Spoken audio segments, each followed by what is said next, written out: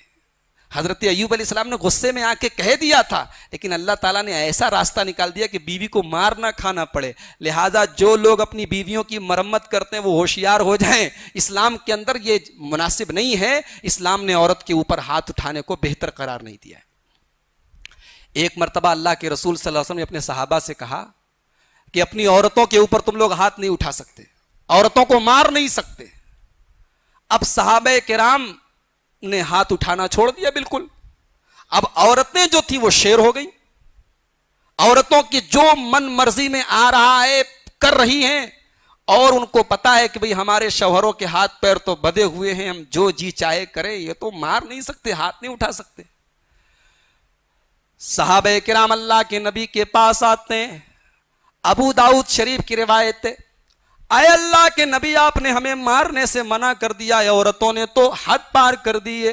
زئرن النساء, اے اللہ کے نبی عورتوں کی ہمت بہت زیادہ بڑھ رہی ہے, آپ نے ہمیں مارنے سے منع کر دیا ہے, بتائیے ہم کیا کریں. نبی اکرم نے فرمایا فرخص فی ضربہن, جاؤ اگر کبھی بہت زیادہ پریشان کرے تو تھوڑا بہت مار لیا کرو, تھوڑا بہت مار لیا کرو. مارنے کی اجازت آپ نے دے دی. حدیث کے الفاظ ہیں, اگلے دن اللہ کے نبی کے گھر پہ ڈھیر ساری عورتیں اکٹھا ہو گئیں اور سب کی سب اپنے شوہروں کی شکایت لے کے آئی تھی. سب کی پٹائی ہوئی تھی, کئی ہفتوں کا غبار نکلا تھا, سب شکایت لے کر آئی تھی. یشکون ازواجہن, اے اللہ کے رسول ہمارے شوہروں نے ہمارے اوپر ہاتھ اٹھایا ہے. نبی اکرم صلی اللہ علیہ وسلم مسجد میں آتے, اپنے صحابہ کو جمع کرتے ہیں, اپنے منبر پر کھڑے ہوتے اور اپنے صحابہ سے کہتے ہو میرے صحابہ, میرے گھر پہ بہت ساری عورتیں آئی ہیں, وہ اپنے شوہروں کی شکایت لے کر آئی ہیں کہ ان کے شوہروں نے ان کے اوپر ہاتھ اٹھایا ہے. اے میرے صحابہ کان کھول کر سن لو, جو لوگ اپنی بیویوں کے اوپر ہاتھ اٹھاتے اولئک لیسوا بخیارکم, وہ اچھے لوگ نہیں ہیں, وہ اسلام کی نظر میں, وہ میری نظر میں اچھے لوگ نہیں ہیں جو اپنی بیویوں کے اوپر ہاتھ اٹھائیں. یہ ہے اسلام. یہ اسلام عورت کا مقام بتا رہا ہے کہ عورت اگر غلطی بھی کرے تو جہاں تک ممکن ہو سمجھایا جائے, ہاتھ نہ اٹھایا جائے. اپنی بیوی کے اوپر ہاتھ اٹھانے والا شوہر اسلام کی نظر میں, نبی کی نظر میں اچھا شوہر نہیں ہے. اور میں تو کہتا ہوں اس کائنات میں سب سے بہترین اگر کوئی شوہر ہے تو جناب محمد الرسول اللہ صلی اللہ علیہ وسلم ہیں, اور میرے نبی نے کبھی کسی بیوی کے اوپر ہاتھ نہیں اٹھایا ہے. اس کے بعد سورہ زمر شروع ہوتی ہے. سورہ زمر کے اندر اللہ تعالیٰ نے شرک کرنے والوں کی ایک دلیل پیش کی ہے. شرک کرنے والے دلیل کیا دیتے سنیے. الا للہ الدین الخالص, عبادت صرف اللہ کی ہونی چاہیے. والذین اتخذوا من دونہ اولیاء, جو لوگ اللہ کو چھوڑ کے دوسروں کی عبادت کرتے ہیں وہ دلیل کیا دیتے ہیں؟ ما نعبدہم الا لیقربونا الی اللہ زلفا، ہم ان کی پوجا نہیں کرتے، ہم ان کی عبادت نہیں کرتے، ہم تو اللہ ہی کو اپنا معبود مانتے ہیں، ہم تو صرف ان کو اللہ تک پہنچنے کا ذریعہ سمجھتے ہیں، یہ اللہ تعالیٰ تک پہنچنے کا وسیلہ ہے، یہ اللہ تعالیٰ تک پہنچنے کی سیڑھی ہیں، ہم ان کے ذریعے اللہ تعالیٰ تک اپنی بات پہنچاتے ہیں۔ 1400 سال پہلے بھی یہی دلیل دی جاتی تھی شرک کرنے کے لیے، اور آج بھی یہی دلیل دی جاتی ہے۔ اللہ تعالیٰ کہتا ہے ان اللہ یحکم بینہم یوم القیامت فیما کانوا فیہ یختلفون، میرے بندو تمہاری اس دلیل کا جواب تو قیامت کے دن ملے گا، قیامت کے دن تمہیں پتا چلے گا، اس لیے کہ دنیا میں کوئی بھی شرک کرنے والا اپنے آپ کو غلط نہیں کہتا ہے، کوئی مشرک بھی اپنے آپ کو غلط نہیں کہتا ہے، مشرک بھی یہی کہتا ہے کہ ہم حق پر ہیں۔ اللہ نے کہا گھبراؤ نہیں، قیامت کے دن فیصلہ ہو جائے گا کون توحید پر تھا اور کون شرک پر تھا۔ اس کے بعد اللہ نے فرمایا ان اللہ لا یہدی من ہوا کاذب کفار، اللہ تبارک و تعالیٰ کسی جھوٹے آدمی کو اور کسی ناشکرے کو ہدایت نہیں دیتا ہے۔ جو اللہ کو چھوڑ کے غیر اللہ کا وسیلہ لگائے وہ جھوٹا ہے، وہ جھوٹ بول رہا ہے۔ اللہ تعالیٰ نے کسی کو بھی اپنی ذات تک پہنچنے کا ذریعہ اور وسیلہ نہیں بنایا ہے۔ ہاں اللہ نے اپنا پیغام پہنچانے کے لیے اپنے نبیوں کو ذریعہ بنایا ہے، لیکن اللہ نے کبھی بھی کسی بھی نبی کے ذریعے یہ نہیں کہا کہ مجھ سے مانگنا ہے تو میرے نبی کو وسیلہ بنا لو، مجھ سے مانگنا ہے، مجھ سے دعا کرنا ہے تو میرے نیک بندوں کا وسیلہ لگا لو۔ یہ وسیلہ جھوٹ ہے، یہ اللہ تعالیٰ پر بہت بڑا جھوٹ ہے۔ اللہ تعالیٰ جھوٹے لوگوں کو ہدایت نہیں دیتا ہے۔ اس کے بعد توحید کی ایک دلیل دی گئی، یخلقکم فی بطون امہاتکم، میرے بندو ذرا غور کرو، اللہ تعالیٰ کی ذات تو وہ ہے جو تمہاری ماں کے پیٹ میں تمہیں پیدا کرتا ہے، خلقا من بعد خلق فی ظلمات ثلاث، ماں کے پیٹ میں تین اندھیروں کے اندر وہ اللہ تمہیں جنم دیتا ہے، تمہاری پرورش کرتا ہے۔ ماں کے پیٹ کا اندھیرا، اور پھر پیٹ کے اندر رحم مادر کا اندھیرا، اور پھر رحم مادر کے اندر اس جھلی کا اندھیرا جس جھلی کے اندر بچہ ہوتا ہے۔ اللہ فرما رہا ہے تین اندھیروں میں اللہ تعالیٰ تمہاری پرورش کرتا ہے، اور پھر جب تم باہر نکلتے ہو تو کسی اور کے آگے تم ہاتھ پھیلانے لگتے ہو، کسی اور کو اپنا رب ماننے لگتے ہو۔ ذالکم ربکم، میرے بندو ماں کے پیٹ میں تو پیدا کرنے والا اللہ ہے، ماں کے پیٹ میں تو کھلانے والا اللہ ہے، اور ماں کے پیٹ سے باہر نکلے تو روزی دینے والا غریب نواز ہو جاتا ہے، اولاد دینے والا غوث اعظم ہو جاتا ہے۔ دنیا میں آنے کے بعد تم کسی اور کو مشکل کشا کہنے لگتے ہو، کسی اور کے آگے تم اپنا سر جھکانے لگتے ہو، ایسا کیسے ہو سکتا ہے؟ یاد کرو تم اپنی ماں کے پیٹ میں جب تین اندھیروں میں تھے تب کون تھا جو تمہیں خوراک پہنچا رہا تھا، تمہیں غذا پہنچا رہا تھا؟ تمہاری ماں کے پیٹ میں 9 مہینے تک تمہاری پرورش کر رہا تھا۔ عجیب بات نہیں ہے؟ ماں کے پیٹ میں تو وہی کھلا رہا ہے، اور باہر نکلے تو بہت سارے کھلانے والے ہو گئے، بہت سارے خدا ہو گئے، بہت سارے رب ہو گئے۔ اللہ نے اس کو توحید کی دلیل بتایا ہے کہ جو اللہ ماں کے پیٹ میں کھلا رہا ہے وہی باہر بھی کھلا رہا ہے، جو وہاں پال رہا ہے وہی باہر بھی پال رہا ہے۔ اس کے بعد ایمان والوں کی ایک نشانی بتائی گئی،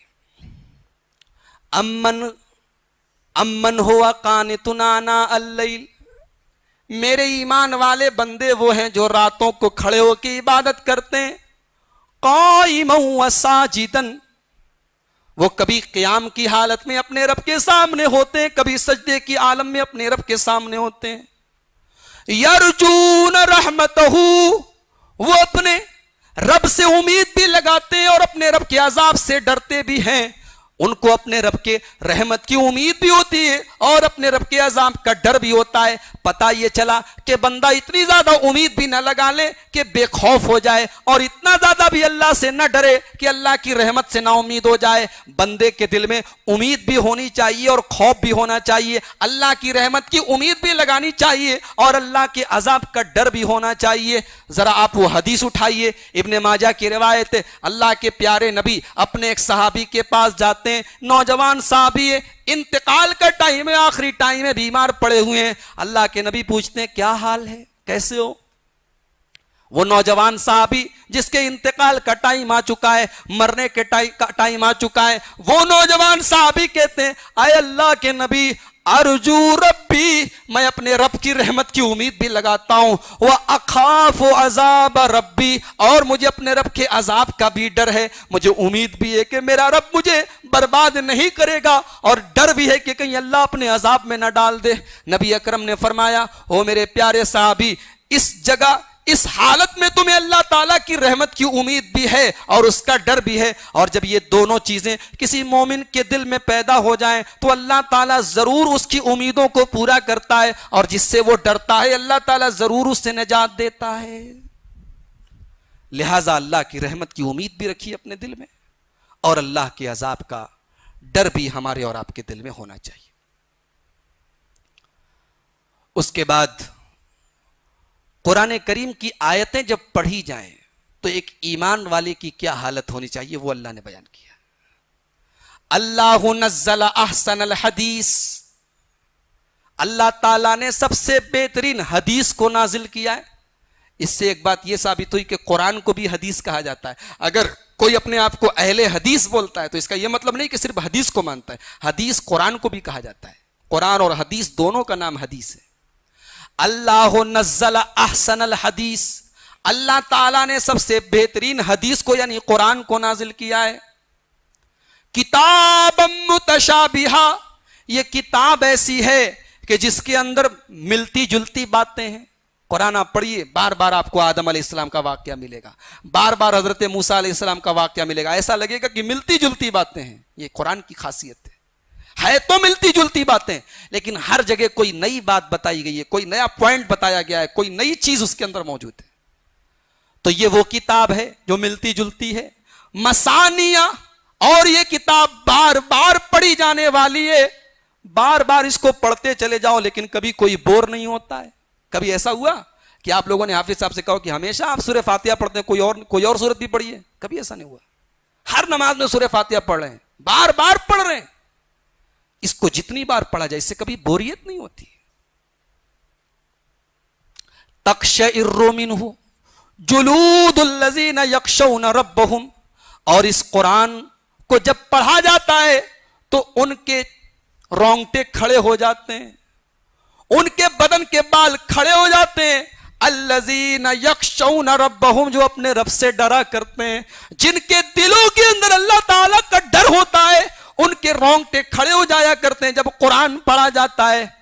وَتَلِينُ جُلُودُهُمْ وَقُلُوبُهُمْ إِلَىٰ ذِكْرِ اللَّهِ, اور جب قرآن پڑھا جاتا ہے تو اللہ تعالیٰ سے ڈرنے والوں کی چمڑیاں, ان کے چمڑے اور ان کے دل اللہ تعالیٰ کے لیے نرم ہو جاتے ہیں. ان کے دلوں میں بھی اللہ تعالیٰ کا ڈر پیدا ہو جاتا ہے اور ان کے چمڑے بھی اللہ تعالیٰ کے آگے جھکنے لگتے ہیں. یہ ہے ایمان والوں کی خاصیت.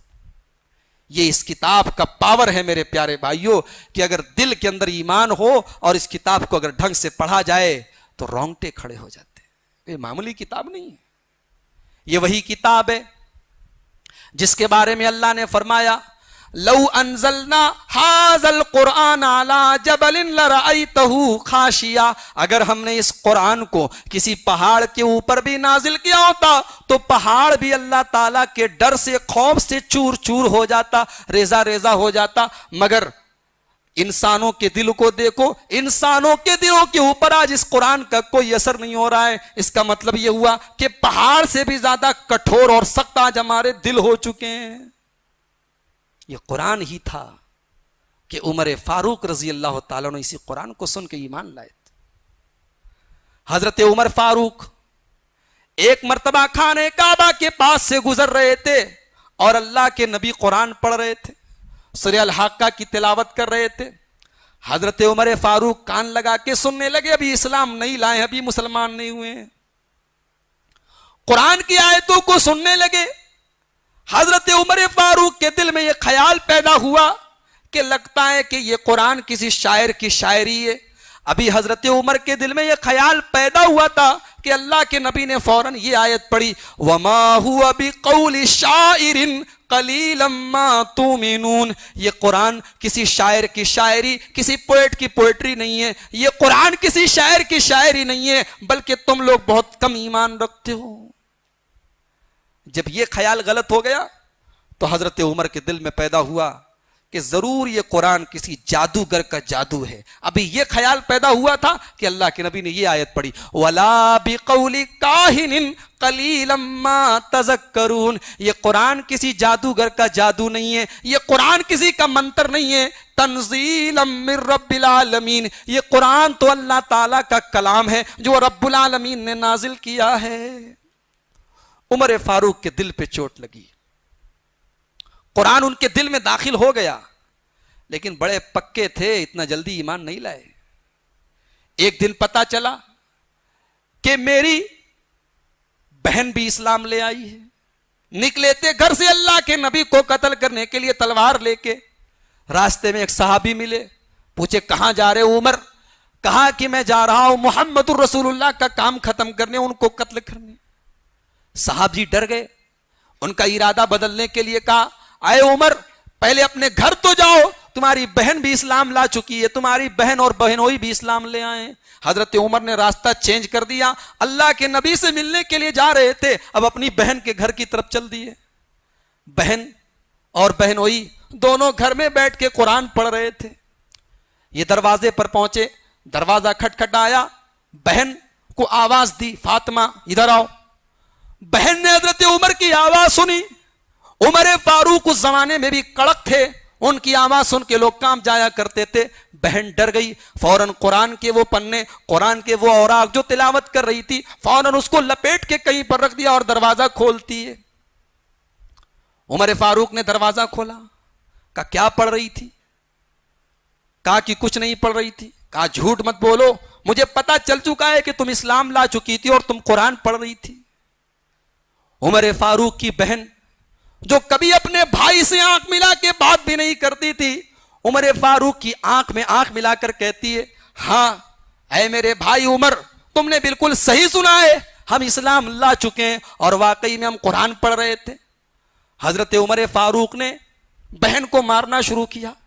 تو ایمان لے آئی، تو محمد کا دین قبول کر بیٹھی، بہن کو مارا، بہنوئی کو مارا، بہنوئی کے سر سے خون بہنے لگا. بہن نے چلا کے کہا اے عمر سن لے، تو جان بھی لے لے لیکن تو سن لے، ایمان کو اب ہمارے دلوں سے تو نہیں نکال سکتا ہے. اے عمر ہم اسلام لا چکے ہیں.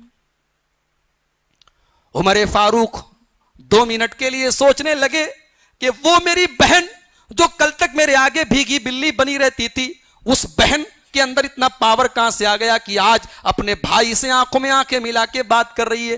کہا اچھا تم جو قرآن پڑھ رہی تھی ذرا وہ قرآن مجھے پڑھ کے سناؤ.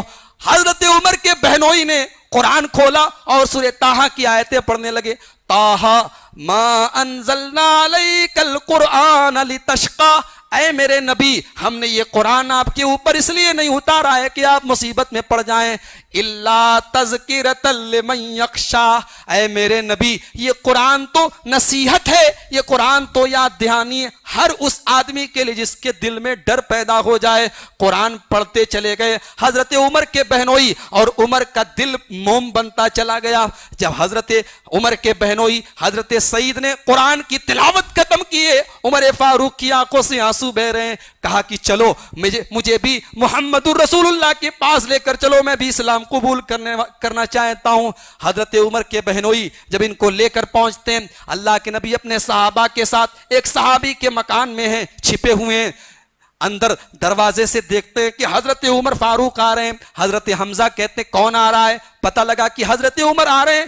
کہا اگر عمر آ رہے ہیں تو آنے دو، اگر غلط مقصد سے آ رہے ہیں تو ہمارے پاس بھی تلواریں. عمر فاروق آتے ہیں سر جھکائے ہوئے ہیں. اے اللہ کے نبی میں آپ کو قتل کرنے کے مقصد سے گھر سے نکلا تھا، لیکن میں اسلام لانا چاہتا ہوں. اشہد ان لا الہ الا اللہ واشہد ان محمدًا عبدہ ورسولہ. یہ ہے اللہ کا کلام جس نے پتھر دلوں کو موم کیا ہے. میرے پیارے بھائیو، جس نے دلوں کی دنیا بدلی ہے. ہم بدنصیب ہیں، کہ وہ دولت آج ہمارے پاس ہے، فری میں ملی ہے، ہمیں نہ بیٹوں کو قربان کرنا پڑا ہے، نہ بیوی کو قربان کرنا پڑا ہے، نہ گھر قربان کرنا پڑا ہے، اس لیے اس دولت کی قدر نہیں ہے ہمیں۔ آؤ اس قدر کی رات میں ہم یہ عزم کریں کہ ہم اس قرآن کی قدر کریں گے انشاءاللہ۔ آؤ آج کی اس رات میں ہم یہ عہد کریں کہ اپنی زندگی میں اس قرآن کا ہم حق ادا کرنے کی کوشش کریں گے، اس کی تلاوت کریں گے، اس پر غور کریں گے، اس کی نصیحتوں پر عمل کریں گے انشاءاللہ۔ آؤ ہم اللہ سے یہ دعا کریں، اللہ آج کی اس مبارک رات میں ہم سب کے یہاں پہ جمع ہونے کو قبول فرمائے، اللہ ہماری ہر قسم کی عبادت کو قبول فرمائے، اللہ ہماری عبادتوں کو ریاکاری سے بچائے، اللہ ہمیں اس مبارک مہینے کی ان مبارک راتوں میں اپنا زیادہ سے زیادہ ذکر کرنے، قرآن کی تلاوت کرنے، اپنے آگے سجدہ کرنے اور اپنی بارگاہ میں ہاتھ پھیلانے کی ہم سب کو توفیق عطا فرمائے، اللہ ہم سب کی جائز مرادوں کو پورا فرمائے۔ اے اللہ ہم تجھ سے وہی دعا کرتے ہیں جو تیرے نبی نے ہمیں اس رات میں پڑھنے کی تعلیم دی ہے، اللہم انک عفو تحب العفو فاعف عنا، اے اللہ تو بہت زیادہ معاف کرنے والا ہے، معافی کو پسند کرتا ہے، پروردگار تو ہم سب کو بھی معاف فرما دے۔ اے اللہ ہم تجھ سے تیری رحمت کا سوال کرتے ہیں، تیری مغفرت کا سوال کرتے ہیں، اے اللہ تو ہمیں جہنم سے بچا اور جنت عطا فرما، اے اللہ تو ہمیں فائدہ پہنچانے والا علم عطا فرما، ہم سب کو کشادہ روزی عطا فرما، اے اللہ تو ہم سب کو ایسا عمل عطا فرما جو تیری بارگاہ میں قبول کیا جائے، اے اللہ ہمارے دلوں میں اپنا تقوی پیدا فرما دے، اے اللہ ہمارے دلوں کو پاک صاف کر دے، اے اللہ ہمارے روزوں کو، ہمارو قیام اللیل کو، ہماری تراویح تہجد، ہماری تمام عبادتوں کو قبول فرما لے، اے اللہ ہمارے جو نوجوان بچے اعتکاف میں بیٹھے ہیں، اے اللہ تو واقعی میں ان کی زندگیوں کو، ان کے دلوں کو اے اللہ تو اپنی ذات سے جوڑ دے، اے اللہ ان کے دلوں میں اپنا خوف اور ڈر پیدا فرما دے، اے اللہ ہماری ماؤں بہنوں کی عبادتوں کو بھی قبول فرما لے، اے اللہ ہماری زندگی کو رمضان کے جیسی زندگی باقی سال کے 11 مہینے بھی ہمیں گزارنے کی توفیق عطا فرما، اے اللہ آج اس مہینے میں ہم تیرے لیے حلال چیزوں کو چھوڑتے ہیں، تو اپنے لیے ہمیں حرام بھی چھوڑنے کی توفیق عطا فرما، اے اللہ ہمیں حلال روزی کمانے کی، حلال کاروبار کرنے کی، حلال طریقے سے پیسہ کمانے کی ہم سب کو توفیق عطا فرما، اے اللہ ہم سب کو اتنا حلال دے دے کہ تیرے حرام کی ہمیں تو اپنا اتنا حلال دے دے کہ ہم حرام کی طرف رخ بھی نہ کریں، حرام سے تو ہم سب کو بے نیاز کر دے، اے اللہ تو قرآن کو ہمارے دلوں کا نور بنا دے، ہماری آنکھوں کی ٹھنڈک بنا دے، ہمارے غموں کا علاج بنا دے، اے اللہ ہم تیرے تمام ناموں کے وسیلے سے تجھ سے دعا کرتے ہیں، اللہ تو رحمان ہے، تو ہم پر رحم فرما، تو رزاق ہے، ہمیں روزی عطا فرما، اے اللہ تو وہاب ہے، ہم میں سے جو اولاد سے محروم ہے انہیں اولاد نصیب فرما، اے اللہ تو علی کل شیء قدیر ہے، تو مصیبتوں کو دور کرنے والا ہے، اے اللہ ہم میں سے جو لوگ کسی بھی قسم کی ذہنی جسمانی تکلیف میں ہیں، پروردگار ان کی تکلیفوں کو دور فرما دے، اے اللہ جو بھی بیمار ہیں، کسی بھی طریقے کی بیماری میں ہیں، اے اللہ تو ایسی شفا ان کو عطا فرما کہ بعد میں ان کو کبھی کوئی بیماری نہ آئے، اے اللہ جو ہم میں سے انتقال کر چکے ہیں، دنیا سے جا چکے ہیں، اے اللہ تو ان کی قبروں میں ان کو سکون عطا فرما، اے اللہ تو ان کے حساب و کتاب میں آسانی پیدا فرما، جو مر چکے ہیں، دنیا سے جا چکے ہیں، اے اللہ تو ان کی بخشش فرما، جو دنیا میں موجود ہیں اے اللہ تو ان کو جنت میں لے جانے والا عمل کرنے کی توفیق عطا فرما، اے اللہ اس مقدس مہینے کی ان مبارک راتوں میں تو اپنے غریب کمزور اور محتاج بندوں کی بھی تو خبرگیری فرما، اے اللہ ان کی مشکلوں کو آسان فرما، اے اللہ جو امت کے اندر مالدار لوگ ہیں، جو مالدار اور خوشحال لوگ ہیں، ان کو اپنے غریب اور ضرورت مند بھائیوں کی بھی مدد کرنے کی توفیق عطا فرما، اے اللہ دنیا کے بہت سارے ملک ایسے ہیں، بہت سارے علاقے ایسے ہیں جہاں تیرے بندے بغیر سحری کا روزہ رہتے ہیں، جہاں تیرے بندے بغیر کچھ کھائے پیے پانی کے چند قطروں پر افطار کرتے ہیں، اے اللہ اپنے ان بندوں کے روزوں کو آسان کر دے، اے اللہ جہاں موسم کی شدت اور گرمی سے لوگ بے حال ہیں ان کے لیے روزوں کو آسان فرما دے، اے اللہ دنیا کے ہر ملک میں تو امن اور چین اور سکون کے ساتھ مسلمانوں کو رہنے کی توفیق عطا فرما، اے اللہ مسلمانوں کے جان و مال کی حفاظت فرما، اے اللہ ہماری مسجدوں کی، ہمارے اداروں کی، ہماری مقدس چیزوں کی تو حفاظت فرما، اے اللہ تمام مسلمانوں کو شرکیہ کاموں سے اور بدعت کے کاموں سے بچنے کی توفیق عطا فرما، اے اللہ ہم سب کو اپنے نبی سے سچی محبت کرنے کی توفیق عطا فرما، اے اللہ اپنے نبی کے تمام صحابہ سے، تمام اہل بیت سے اور اس امت کے تمام بزرگوں اور نیک لوگوں سے ہم سب کو محبت کرنے کی توفیق عطا فرما، اے اللہ ہمیں صحابہ کرام اور سلف صالحین کے نقش قدم پہ چلنے کی توفیق عطا فرما، اے اللہ آج ہمارے دلوں میں بڑی دوریاں ہیں، بڑے اختلاف ہیں، بڑے فتنے ہیں، اے اللہ ہمارے دلوں کی ان دوریوں کو مٹا دے، اے اللہ ہمارے دلوں کو ایک کر دے، ہمیں نیک کر دے، اے اللہ ہمارے دلوں کی دوریوں کو، ہمارے دلوں کے فتنوں کو مٹا دے. اے اللہ ہمیں اجتماعیت کے ساتھ رہنے کی توفیق عطا فرما. اے اللہ ہمیں اپنے دین پر، اپنے کلمے پر ہم سب کو متحد ہونے کی توفیق عطا فرما. اے اللہ ہمارے دلوں میں ایک دوسرے کے لیے جو بھی کینہ ہے، کپٹ ہے، حسد ہے، اس مبارک مہینے میں ان تمام گندگیوں سے تو ہم سب کو دور کر دے، پاک کر دے. اے اللہ ہم نے اپنی جانوں پر بڑا ظلم کیا ہے، تو نے نہیں بخشا، تو نے رحم نہیں کیا، تو اے اللہ ہم کہاں جائیں گے؟ کس کا سہارا ہے؟ اے اللہ صرف تیرا سہارا ہے. اے اللہ ہمارے گناہوں کو معاف فرما دے. اے اللہ تو بڑا رحیم ہے، بڑا کریم ہے، بڑا بردبار ہے. ہم تو تیری عبادت کا نہ حق ادا کر سکتے ہیں، نہ تیرے شکر کا حق ادا کر سکتے ہیں. ہماری یہ ٹوٹی پھوٹی عبادتیں، بس ہم یہ دعا کرتے ہیں کہ تیری بارگاہ میں قبول ہو جائیں. ربنا تقبل منا انک انت السمیع العلیم وتب علینا انک انت التواب الرحیم. وصلی اللہ تعالی علی خیر خلقہ محمد وآلہ وصحبہ اجمعین. والسلام علیکم ورحمۃ اللہ.